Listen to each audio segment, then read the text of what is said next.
Hello అండి, నేను కొబ్బరన్నం చేద్దాం అనుకుంటున్నాను. 2 కొబ్బరికాయలు పేస్ట్ చేసేసి హాట్ వాటర్లో వేసాను. ఇది కొంచెం బాగా చల్లారిన తర్వాత ఇలా ఫిల్టర్ చేసేసుకుంటే కొబ్బరిపాలు మనం తీసుకోవడానికి రెడీగా ఉంటాయి. తర్వాత ఏంటంటే ఒక 2 మెంబర్స్కి అయితే 1 గ్లాస్కి 2 గ్లాసెస్ మెజర్ పెట్టుకొని మనం కొబ్బరిపాలు వేసుకొని రైస్ చేసుకోవచ్చు. జీడిపప్పు, నెయ్యి, అల్లం పేస్ట్ ఫ్రై చేస్తున్నాను.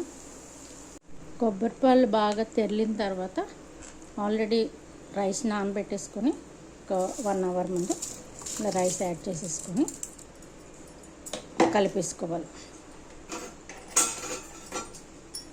కలిపేసేసుకొని బాగా ఉడికిన తర్వాత నేను 2 గ్లాసెస్ రైస్ వేసాను కాబట్టి నేను 4 గ్లాసెస్ మీద కొబ్బరిపాలు వేసాను. గుమగుమలాడే కొబ్బరన్నం రెడీ.